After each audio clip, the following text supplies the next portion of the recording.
Hello. We are in History, Chapter 22, on page 109, and we'll need this worksheet. So let's begin reading on page 109. We're reading about Boston. If you recall, when we read Carry On, Mr. Bowditch, Nat was from Salem, which was another city in Massachusetts, up the coast from Boston. So let's read and learn what we can about Boston at the time of the American Revolution. On page 109. While we're reading, we're going to be filling in the chart. I'm not going to tell you right on the board exactly what words to write so you can just copy them down. I want you to think. But we'll stop when we come across a fact that should be on the chart, and we'll say, there's one. So what we're looking for is Sea Life of Boston, Boston Town Meetings, and Boston as a leader in the colonies. So it won't all be grouped together. We're going to jump around. So let's begin. By 1765, 18,000 people were living in Boston, Massachusetts. Boston was no longer the largest town in America, but it led in the thinking of the American colonies. I think we found our first one. Which of the three columns do you think that goes in? See, excuse me, these braces are driving me crazy. Me. Sea Life, Town Meetings, or Boston as a leader? Yeah, Boston as a leader. So put that second sentence. Boston was no longer the largest city, but it led the thinking of the American colonies. So 18,000 people, that's not very many. That's about how many people are in Dinuba. Maybe not even that, maybe more than that in Dinuba now. But for the colonies, this is a long time ago. That was a big, big city. And you can see here, this is a painting of what it looked like at the time. Continuing, so you should write that down. If you need to pause, write that first point down under Boston as a leader in the colonies. So please pay attention to what column you're writing these things in. It just said Boston led the thinking of the American colonies. It goes over here. Pay attention. Going on, most of the families in Boston had come from England, but there were also Huguenots from France and a few Scotchmen and Irishmen. The town drew its life from the sea, to which all its industry was more or less closely related. So, bing, I heard the sea in there. Sea Life of Boston, you can put the town drew its life from the sea. All its industry was more or less closely related to the sea. With 2 points. Hundreds of men were afloat much of the time, captains or before the mast. Before the mast means a regular sailor serving on a ship. Leaving their wives and children in the town, but themselves being on shore only in the intervals between the most enterprising voyages. So since we read Mr. Bowditch, we can picture this. We know exactly what this is like. Sorry, Caitlin. If you would like to read Carry On, Mr. Bowditch, you need to read it. I will make that your next chapter book. It is so good. We all loved it. And you didn't get to be here for that. So let's see, we can put it, that's another thing we can put then. Hundreds of men were serving on the ships, captains and sailors.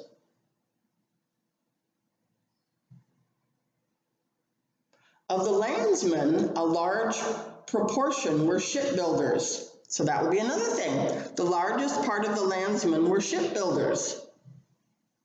That's their biggest business. The staunchest, that means the best, sturdiest crafts that sailed, slid by the dozen down the waves of the Boston yards.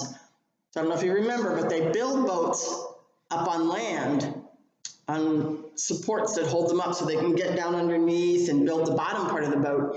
And then when it's all done, they slide it down these boards, big boards, into the ocean, into the bay. I'm at the bottom of the page. New England needed a great fleet, having, as she did, a good part of the carrying trade of the 13 colonies, with that of the West Indies also. So New England did most of the trade for the 13 colonies. That's what it says here. Maybe not New England, let's see. Yeah, New England. So Boston provided most of that, but New England was the shipping center.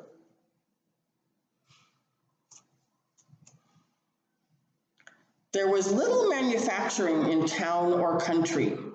Now, this is an important point. We're not going to write this down, but this is why shipping was such a big deal. So right here, the policy, see where I am? If I stop reading and start talking, talk, put your finger on the book so you can go right back to where it is. Because I'm giving you more information, things we've learned, or things that I know, or things that we've seen in literature, like with Mr. Bowditch. So put your finger where it was, so you're ready to start reading again and not get lost. So the policy, see where I am? 6 lines down, right in the middle. The policy of the mother country was to discourage colonial manufacturers. Everything must be made in England, the colonies being chiefly valuable from the selfish consideration that they could be made to afford a profitable market for the goods. Okay, what that means, because this is a quote from a book, a history book that someone wrote, so they use some kind of old type language. What that means is England, the king, parliament, their representative body, decided that America was not really allowed to manufacture things. They wanted them to buy everything from England. So if you needed fabric for a dress, you bought it from England. It came over on a ship. If you needed a book, if you needed a desk, if you needed shoes, if you needed a pen or paper, or pretty much everything except food was made in England, shipped over to America. People bought it and the money went back to England. So England was seeing America as lots of people who will buy our stuff that we make and make us rich. And that's kind of a selfish way of looking at things. So the biggest business was the shipping of the stuff from England to America, to back and forth like that. And also the West Indies, going to pick up things like sugar cane and other things from the West Indies, which are the islands down south of Florida. So back to where I was. In the interior, that means of the colonies, and then away from the coast. In the interior, therefore, the people were all farmers, bringing their produce to Boston and taking thence, when they went home, such English goods as they needed. Even their plows, I think, were manufactured in England. There was no factories here, just shipyards and lots of farmers. Hence, the town was a great mart or market. The merchants were numerous and rich. The shipyards rattled, the busy ships went in and out, and the country people flocked into the center. That's the English way of spelling center. So let's see what we can put. That's more about the sea life of Boston. Boston was a market center for all of the colony's farmers. So you put something like that. Boston was a market center for all the farmers of the colony.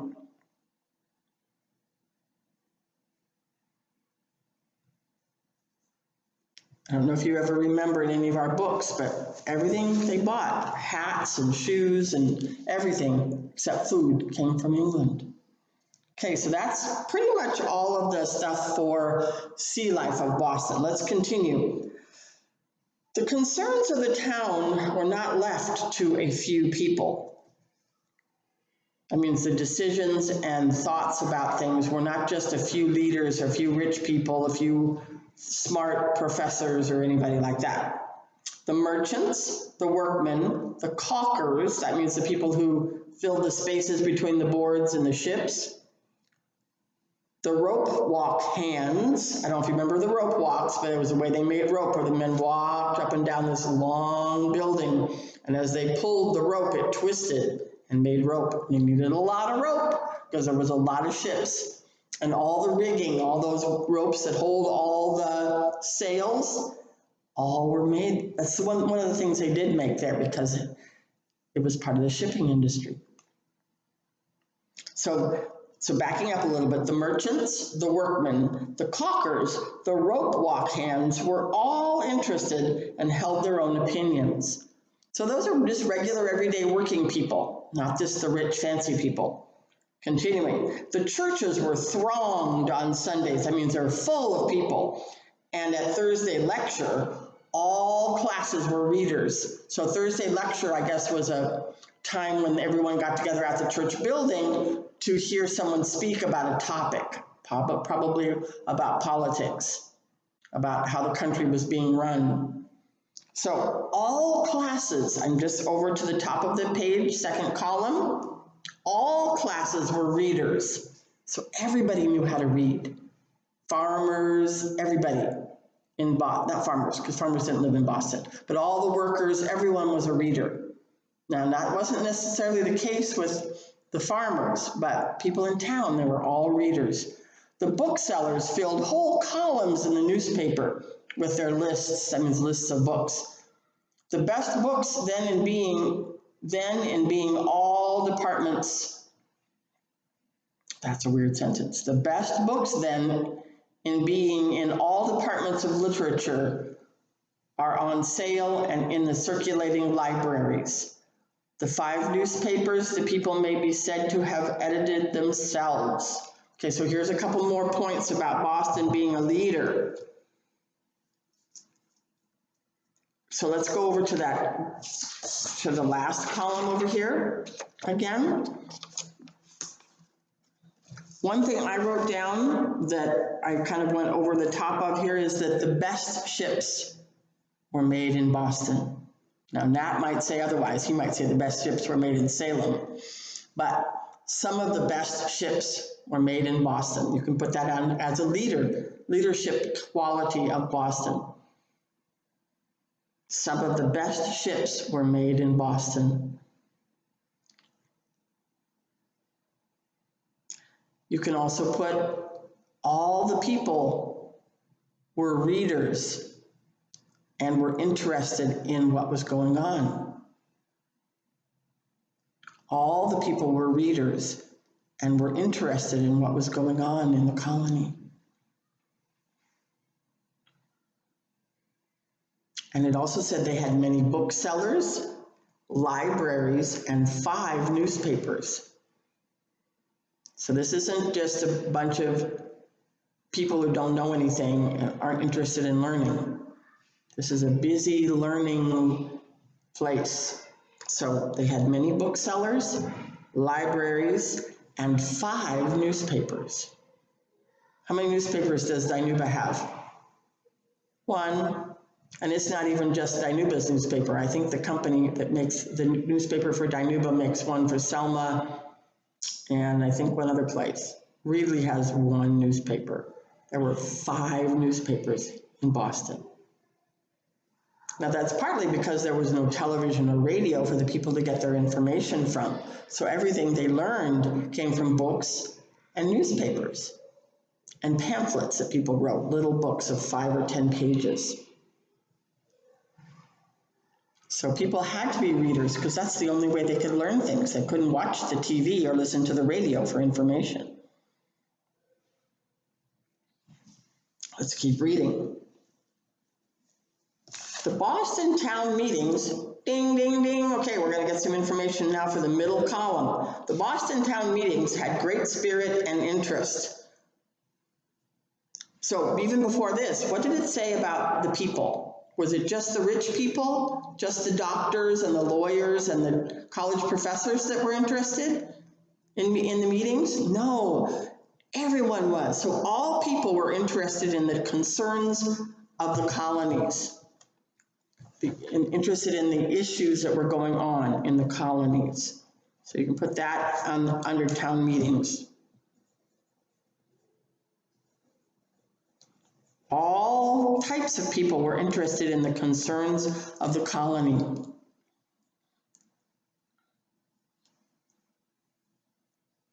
And we can also write down something we already read.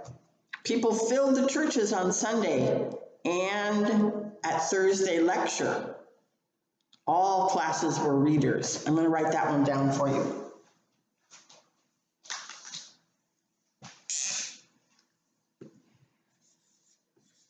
People filled the churches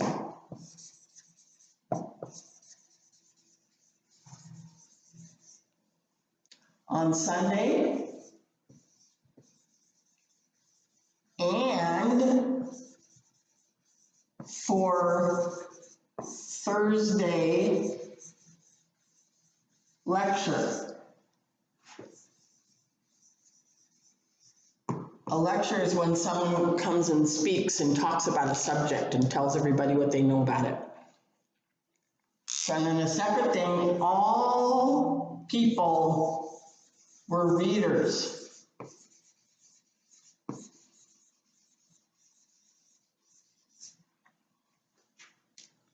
So this is in the middle column. After you wrote something about all types of people were interested in the concerns of the colony.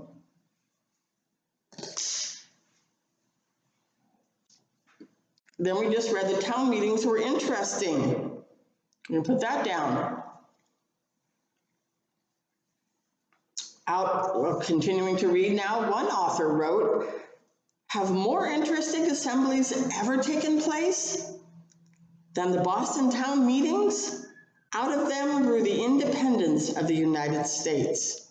Key point right there. So out of the town meetings grew the independence of the United States. Write that down. That's the biggest point, really. All the people gathered together. They all wanted to learn. They all wanted to talk and ask questions and say, well, I think this. And then somebody else say, well, yes, but what about this? And well, you're right, but let's also consider this. Oh, yes, I hadn't thought of that. Well, then do you think that the colonies should do da-da-da-da? Well, yes, but they also should make sure they do this. And what does the Bible say about that? Well, God said that the people should select their own leaders. Remember the sermon that Thomas Hooker preached? Oh, yes, okay. And they would talk and talk, all the people together, not fight, but discuss and come up with ideas. And so out of the meetings, grew the independence of the United States. Super big, important thing. Continuing now. So you pause the video to write down your thoughts. Continuing to read. Massachusetts was unquestionably, you see where I am now? Right here. Massachusetts was unquestionably the leader in the Revolution. As Massachusetts led the 13 colonies, the town of Boston led Massachusetts. So you can put that down under Boston as a leader. Right here. I got my copy. Right here, down on this bottom right here. As Massachusetts led the 13 colonies, the town of Boston led Massachusetts. The ministers of George III, that means the king, and his ministers doesn't mean pastors, it means like his leader of the army and his leader of the economy and his leader of all these other things. The ministers of George III recognized the leadership and attacked Boston first. So when the Revolutionary War started, that's the first place the king's armies attacked because they knew Boston was the leader. Boston led the 13 colonies. But who led the town of Boston? He certainly ought to be a memorable figure. Samuel Adams was prepared by God to be that memorable figure. And that's who we're going to learn about next time. Samuel Adams. This is him right here. So Massachusetts led the colonies, Boston led Massachusetts, and Samuel Adams was one of the key figures that God raised up to lead Boston. So we'll learn about him next time. So make sure you should have about 6 things under sea life, 3 or 4 things under town meetings, and 4 or 5 things here. Go back over the video if you missed some. I don't want 1 or 2 things in each column. I will send it back to you and you will redo it. Do a good job.